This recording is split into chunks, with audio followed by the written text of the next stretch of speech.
Hey guys, Merry Christmas Eve. As you all know, the past couple weeks I've been doing vlogs of all the Rankin Bass specials, so now we're gonna rank them. And listen, this is my personal belief, and if there's some that I like but you don't, and vice versa, that's your opinion. Some I rank higher than their grade, so I might put a C above a C plus in this list, but like I said, my list, my rules. So let's get down to business. Coming at number 19 is Frosty's Winter Wonderland. Like I said, special was just bad, story was lame, and I just didn't enjoy it. And it was the one that broke me. They just recycled jokes from the original, and yeah, not a good special. Coming in at number 18 is Pinocchio's Christmas. I just found this one forgettable. One or two good songs, but the characters were pretty bland, and that's about it. Coming at number 17, the one of, if not the worst Christmas Carol adaptation, The Stingiest Man in Town. I just found this one, there's no emotion in it. And again, it's like thrown in like a half hour, where you need at least an hour to tell this story. And there's none of the, there's really, it's just kind of a bad adaptation. The songs are forgettable. The characters are bland.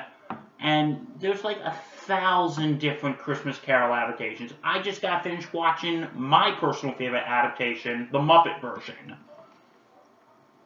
But this one is just, And please, if you want to go watch a Christmas Carol adaptation, go watch 1,000 better ones. Okay, so coming in at number 16 is The Stingiest Man in... Oh, no, we did that one, sorry. Number 16 is Rudolph and Frosty's Christmas in July. I just found this confusing, convoluted. The villain has way too many damn plans.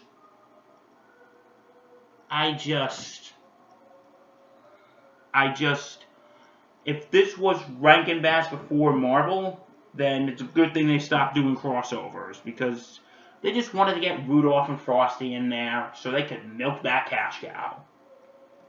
Coming in number 15 is another attempt at Dickens from Rankin Bass, Cricket on the Hearth.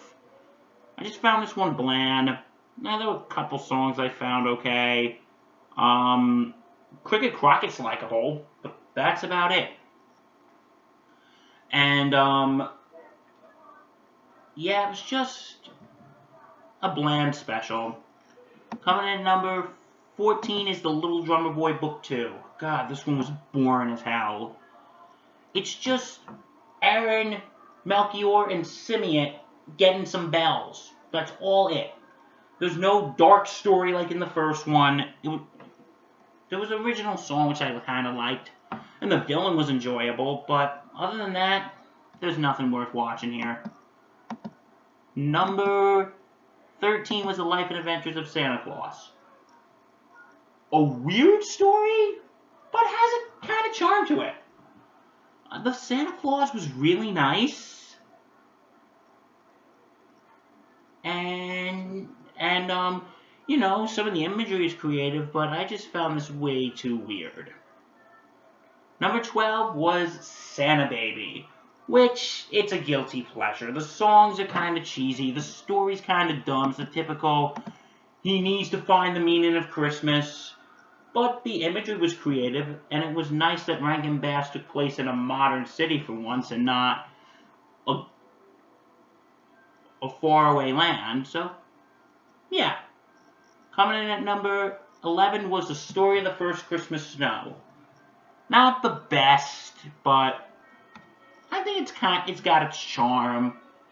The kid is cute, Angela Lansbury singing White Christmas is great, and the story is kind of interesting. It's not compelling, but it's interesting.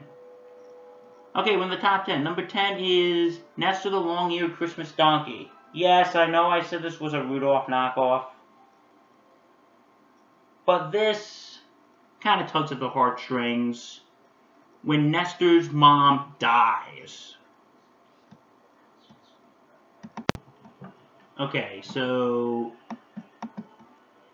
yeah, this special kind of tugs at your heartstrings. Nestor's mom does die. It's not great, but I would say it is worth reviewing. Number 9, I know I'm going to get a lot of flack for this one because they want it to be in the top 5, but Frosty the Snowman. Like I said, I just think it's okay. It's hard for me to crap on something that was made for really little kids, but I just didn't really... I just found it was just good for kids. I know there are adults who like it, and good for you. If you like it, fine. I don't care. But, I don't know. I just didn't really have that same nostalgia factor when I first watched it when I was a kid. But I would say it's good. It's cute. If you have kids, they'll really like it. Number 8 was 'Twas the Night Before Christmas. This was a special I had never seen until I started watching this. And while the animation is a little shaky, unlike in Frosty, which I forgot to mention, it is good. The animation is a little shaky in this one, but the story about, you know, fixing your mistakes, I thought that was a nice moral. And believing with your heart instead of your mind, I kind of like that. Yeah.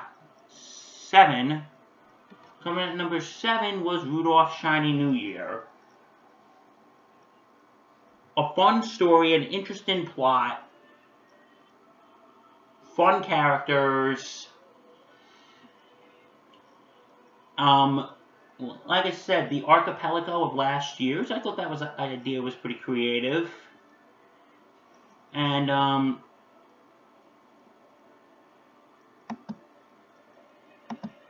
I thought that idea was pretty creative. And overall, just a fun special and a strong sequel to Rudolph. Number 6. What I think is a very underrated special, Leprechaun Christmas Gold. It is a weird special, but as I described it in my vlog, it's bizarrely charming. Art Carney is really good. The songs are fun. The Banshee, the villain, I thought was actually a very interesting... even though she's very generic, I like how they put these interesting features in her. Her being made of tears. Her not allowing to steal the gold that has to be given freely. I thought that was really cool. Yeah, I think it's a fun special. I like it. Now we're in the top 5, ladies and gentlemen. Number 5 is Santa Claus is Coming to Town. I really like this more traditional story of Santa Claus.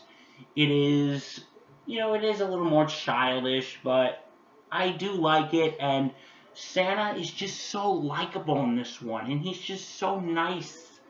Mickey Rooney's voice hits it perfectly out of the park, and the songs, and Fred Astaire sings the title song perfectly. Okay, now number 4, I didn't expect I'd put this one, Jack Frost. I like this one. Again, I just love the kindness, and it's just such a likable special. Jack Frost is just such a likable character of what he will do for these people in January Junction and for the girl he likes. He's just so much fun, and Buddy Hackett really does a good job as the narrator. And the songs are decent, so that's why it's number 4 on my list. Number 3. Oh boy, I'm going to get a lot of shit for this one too.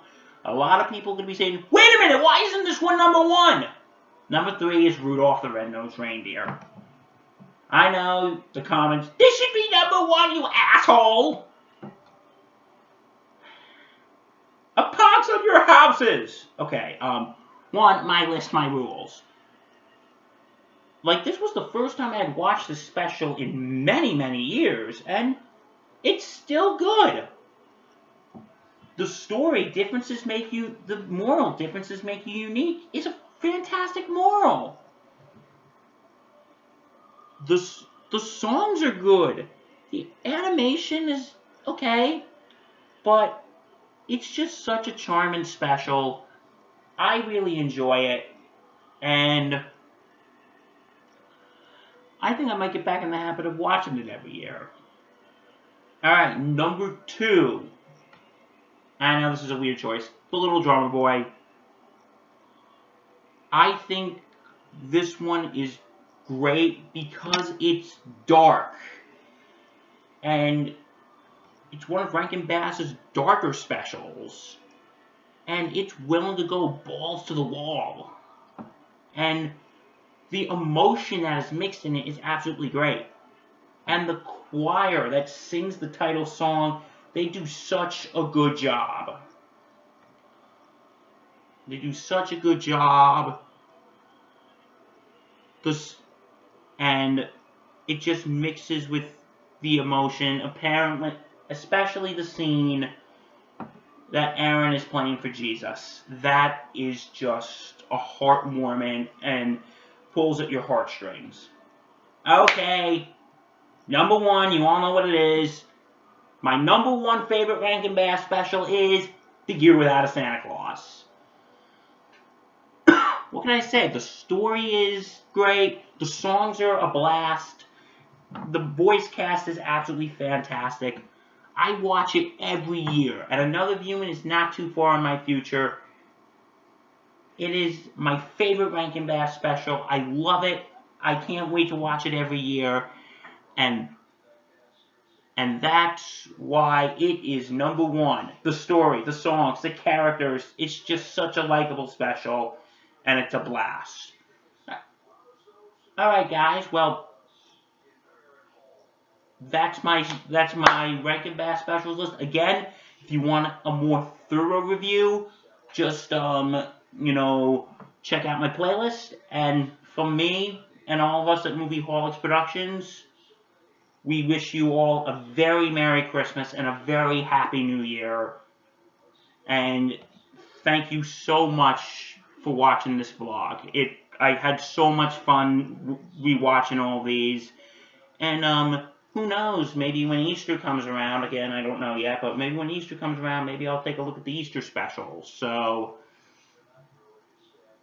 alright, well, yeah, so everyone have a very Merry Christmas, enjoy your holiday, and we'll see you in the next movie review. Bye-bye.